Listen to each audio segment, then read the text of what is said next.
Hoy tenemos el privilegio de contar en Coín con la escritora malagueña María Elvira Roca Barea. Para mí es un privilegio, es un honor. Celebro el hecho de que hace unas semanas le hayan dado el Premio Primavera de Novela 2023 por su novela Las brujas y el inquisidor. La trayectoria de María Elvira es notable. Yo a mis amigos les decía hace unos días que María Elvira ha recibido varios premios, pero para mí los premios son importantes, pero ella en realidad se merece un monumento y quizá con el tiempo se erija. Para mí María Elvira ha logrado a través de sus libros, a través de los primeros ensayos, que el primer ensayo fue una entrada por la puerta grande, el libro se llama Imperiofobia y leyenda negra. Fue uno de los ensayos que en la última década más se ha leído y más se ha vendido.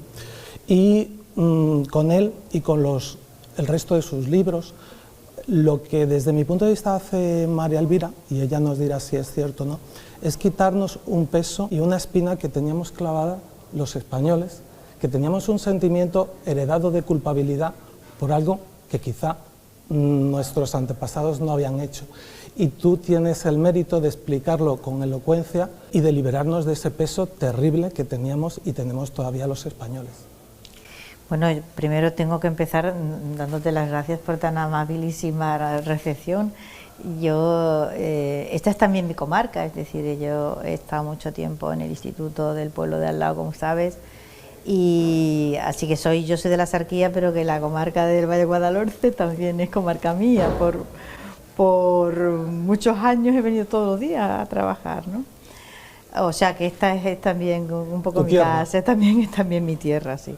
Bueno, yo lo del peso, realmente yo no sabía que había tanto peso, no sabía que había esos niveles de angustia. Sí que pensaba que los españoles miraban con mucho pesar la historia que habían heredado, pero no sabía, o no era consciente, quizás porque a mí no me ocurría, que eso se vivía con tanto malestar interior, ¿no?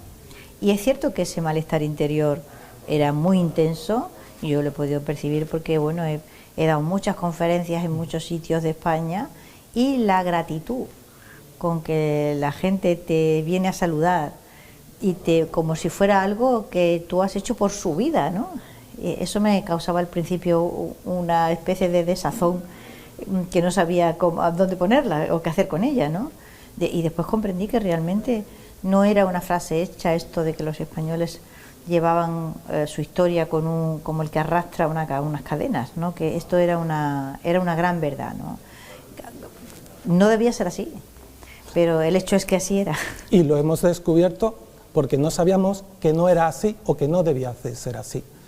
Con este libro, Las brujas y el inquisidor, también te centras en un hecho, un fenómeno del que los españoles también nos hemos sentido invisiblemente culpables, que era el fenómeno de la Inquisición, que desde el norte de Europa, y no hace mucho tiempo, se nos ha seguido recordando que nosotros éramos artífices de la gran mancha de la Inquisición, y personas como tú nos han ayudado a comprender que no era cierto.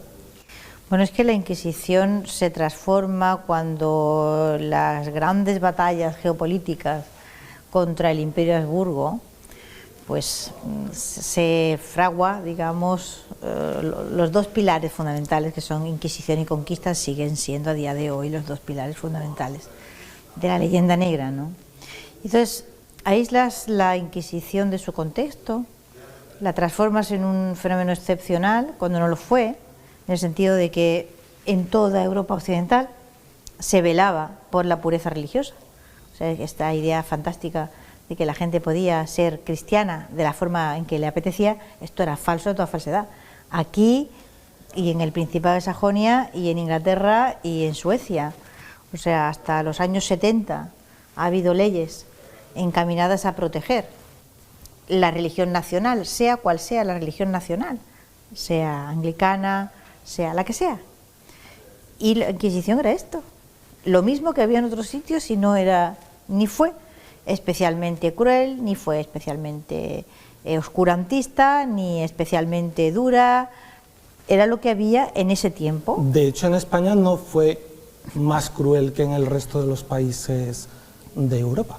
No, no lo fue. En el caso, por ejemplo, muy concreto del periodo de la caza de brujas, pues es realmente la Inquisición española la que puso orden hasta cierto punto en aquella especie de histeria colectiva que se desencadenó con la persecución de las brujas y es un inquisidor el que consiguió el cambio legal que finalmente terminó para siempre con la caza de brujas en España, que fue un periodo muy limitado y con una serie de episodios muy concretos y que no nada que ver con lo que había ocurrido en otros países, ¿no?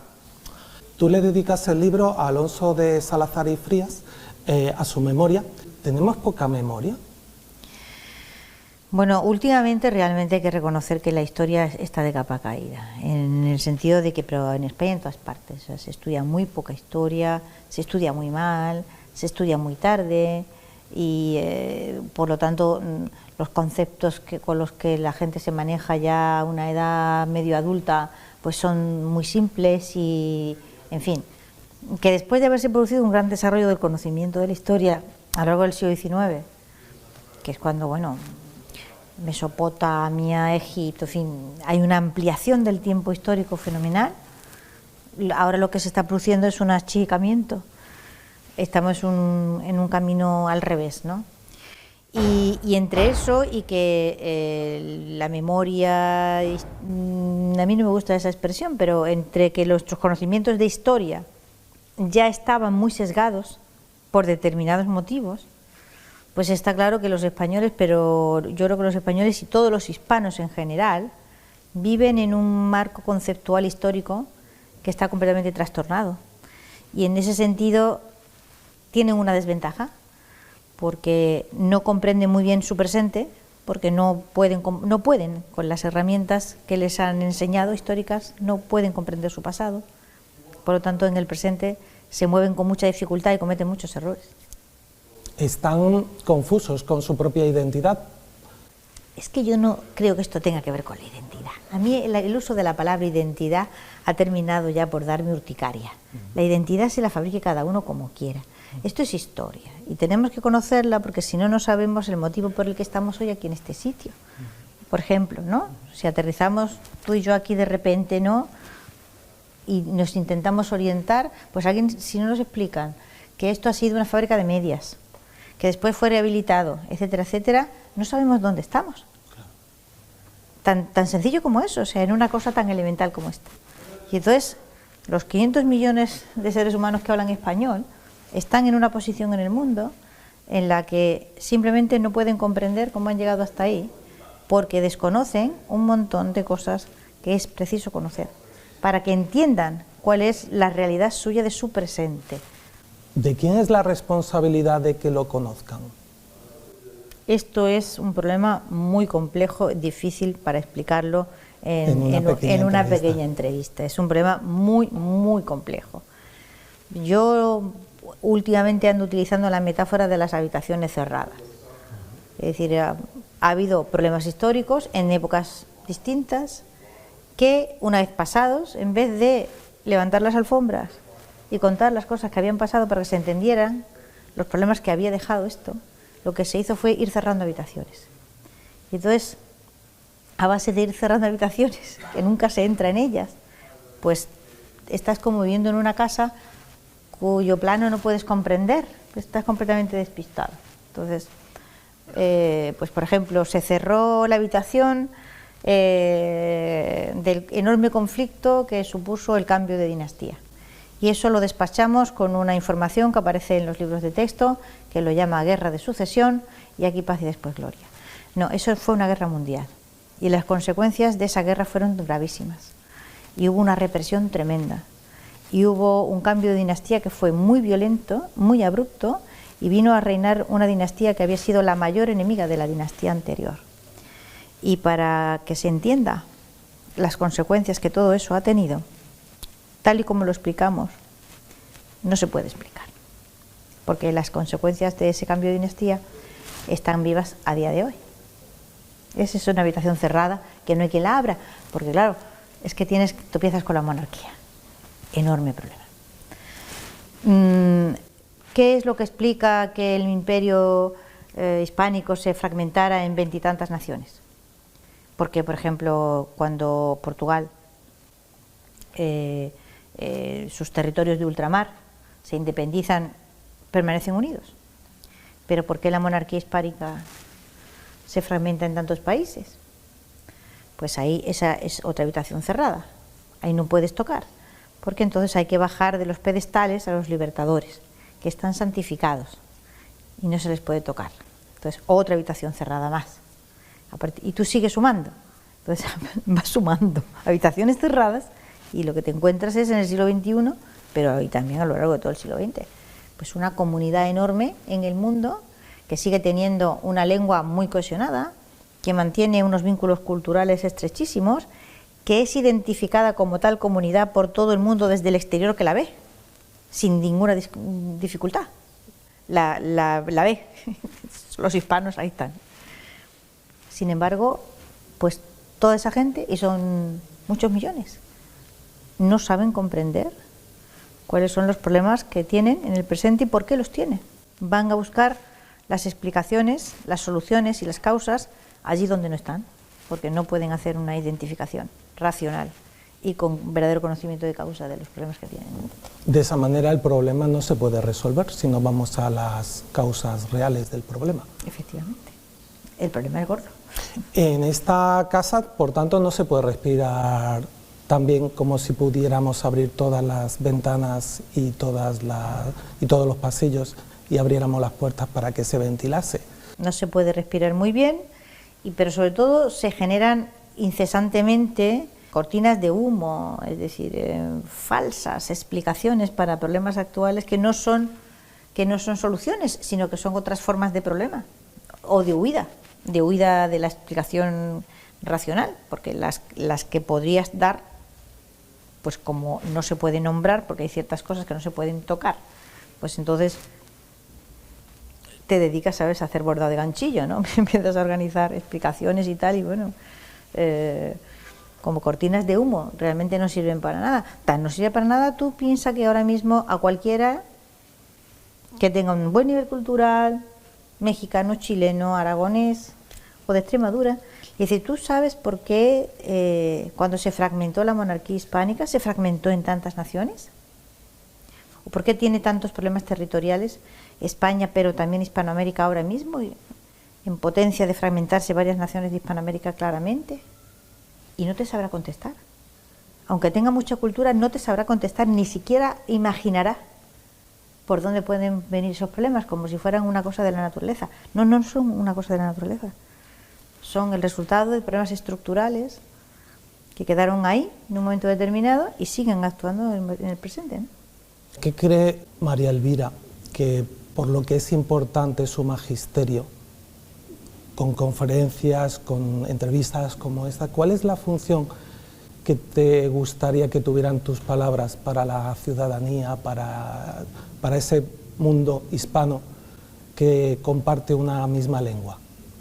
Bueno, realmente no sé si mi trabajo sirve de algo, pero si sirviera de algo, me gustaría que sirviera para que hubiese la siguiente generación mucha más gente escribiendo, investigando sobre los problemas, o sea, eso que se llama la inteligencia, nuestra inteligencia, puesta al servicio de verdad de esta comunidad, para intentar resolver los muchos problemas que tiene, que son graves, de inestabilidad política, de dependencia económica, de recurrencia una y otra vez en el caudillismo, etcétera, etcétera, etcétera. Entonces, el mundo hispano son muchos millones, todos no pueden ser torpes. Tiene que haber muchísima gente, al contrario, muy inteligente. Debe haber mucha gente. Si esa gente tan inteligente pusiera su inteligencia al servicio de esa comunidad para resolver problemas que tenemos, en vez de dedicarse, por ejemplo, a sentirse avergonzado de ella o a imitar las formas de vida y el estilo de otras culturas que le parecen superiores, en un momento fue Francia, en otro Inglaterra, Estados Unidos, etcétera, ¿vale? Si toda esa inteligencia la pusiéramos realmente a trabajar a favor nuestro, si yo contribuyera un gramito a que eso ocurriera, pues me daría más que, vamos, por satisfecha. esa misión que solamente la sostenga una sola persona es una tarea muy pesada para una sola persona.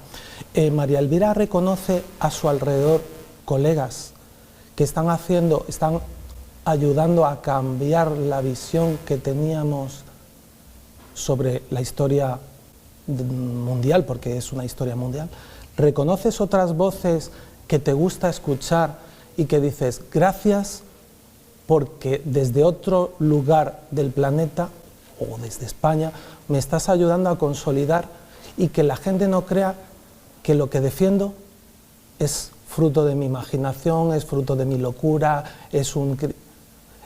debe ser numeroso ese ejército de personas que nos ayuden a comprender qué es lo que ha pasado. Cuantas más voces autorizadas haya defendiendo cosas parecidas, la población más fácil le resultará creer que lo que estáis planteando es un problema y es un problema al que hay que darle solución.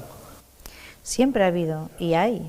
El problema es que nunca son suficientes o nunca hay un número lo suficientemente nutrido de historiadores, de intelectuales que consiguen volcar esa tendencia, es decir, entonces siempre se queda en una inclinación minoritaria que termina desapareciendo después de un momento en que parece que va a cuajar, ¿no? Pues luego nunca cuaja y se acaba agotando y ahí pasan décadas y aparecen luego al cabo de una o dos generaciones otra vez hay otro movimiento, pero nunca termina de ser lo suficientemente intenso, lo suficientemente denso y continuado como para volcar, ¿no? Esa tendencia autodestructiva, porque lo que estamos hablando son tendencias autodestructivas muy muy potentes, ¿no?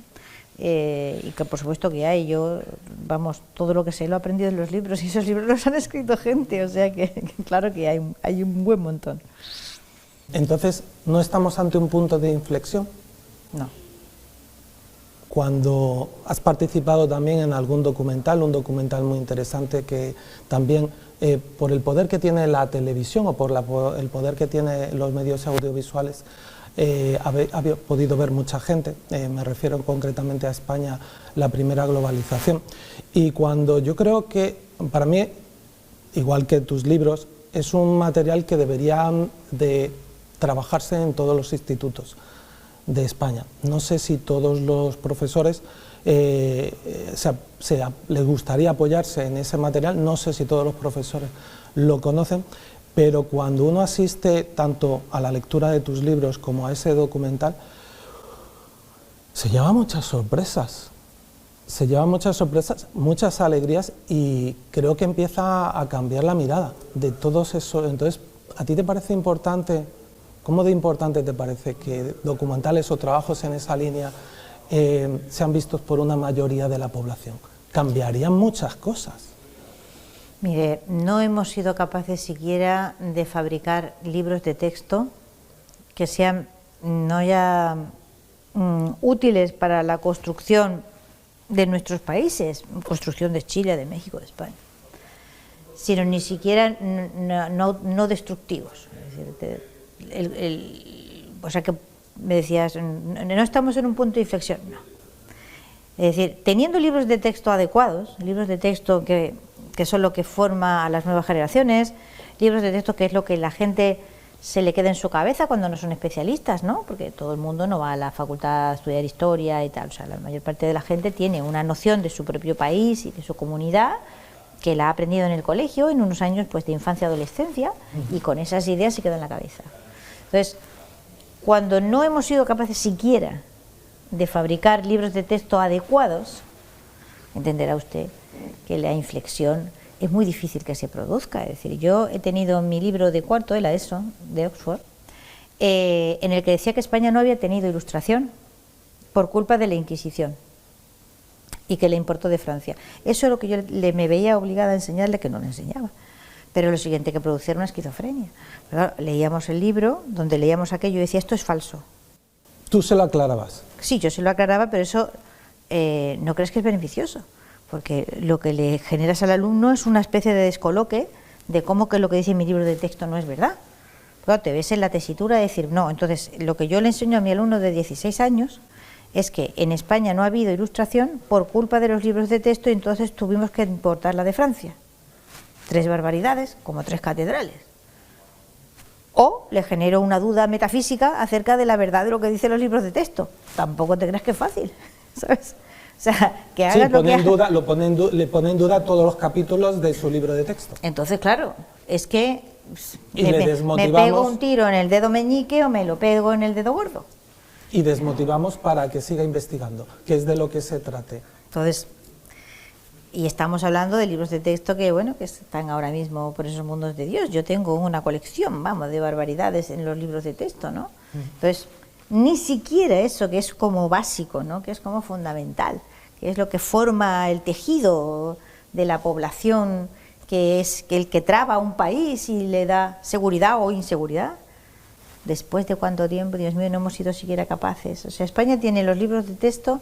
Yo hice una pequeña investigación desde que aparecieron, ¿no?, en tiempo de la Restauración, que es cuando aparecen los primeros libros de texto como tales libros. No es que antes no había, pero se escribían a mano y son difíciles de conseguir, ¿no? Y te encuentras que la versión que se ofrece de la historia de España es prácticamente la misma. O sea, pasa la Restauración y llega la República, el franquismo, la democracia tal, y los libros de texto prácticamente no cambian. Tengo un párrafo, lo hice por temas, ¿no? Y tengo el párrafo de la Invencible, y el párrafo de la Invencible ha atravesado inmutable 2 siglos y pico. Y qué maravilla, ¿no? O sea, es asombroso, ¿no? Asombroso cuando planteas las cosas. O sea, el otro día se lo planteaba yo a un amigo mío que es un científico y que es, en fin, no le gusta mucho, tiene un poco de miedo que le consideren un poco españolista. Yo decía, ¿a ti como tal científico que eres, no te ha despertado nunca una curiosidad científica el pensar que todo el mundo sabe algo de la Invencible, pero nadie sabe cómo acaba esa guerra? ¿No te resulta un poco chocante que una batalla sea conocida mundialmente, pero nadie sepa ni siquiera quién gana la guerra, que ganó la guerra? Es una cosa formidable, ¿no? O sea, como tal científico, yo me estremecería, ¿no? Y diría yo, caray, ¿esto cómo puede ocurrir? Bueno, pues eso es lo que te encuentras en los libros de texto de españoles atravesando generaciones. Que todo el mundo habla de la Invencible, que todo el mundo considera que es un hecho formidable, extraordinario. En los momentos más delirantes se considera que a partir de ese momento ya España entra en decadencia, fíjate el disparate. Otros que ya perdió el dominio del mar y lo ganó Inglaterra, y nunca jamás dice uno, y bueno, ¿y la guerra no acaba? ¿La batalla es toda la guerra? No, la guerra dura mucho más. ¿Y cómo acaba la guerra? Nunca lo dice en ningún libro. Y esa esquizofrenia no genera curiosidad. Es decir, ¿y por qué tengo yo esto en los libros de texto de todos los españoles durante 2 siglos y nunca tengo algo que me cuente cómo termina esa guerra? ¿Por qué? Sobre todo cuando nos hacemos eco de una derrota, cuando en realidad no es verdad. No es verdad. Es que por eso hablaba yo al principio de la importancia que tiene tu magisterio, ya sea a través de las conferencias o a través de los libros. Estoy seguro que tienes muchas cosas más que contarnos a través de los libros, y para mí yo te tengo que dar las gracias por lo que para mí significa tu labor y por lo que espero que signifique en el futuro para estas generaciones y para las próximas, porque si nos damos el privilegio, la oportunidad también de cambiar esa idea que tenemos sobre nosotros mismos y sobre nuestra historia, quizá cambien muchas cosas. Ojalá, ojalá. Crucemos los dedos. Venga, para que así sea. Pongamos granitos de arena. Tú lo haces, no granitos, sino montañas enteras. Muchísimas gracias. Gracias a ti, gracias.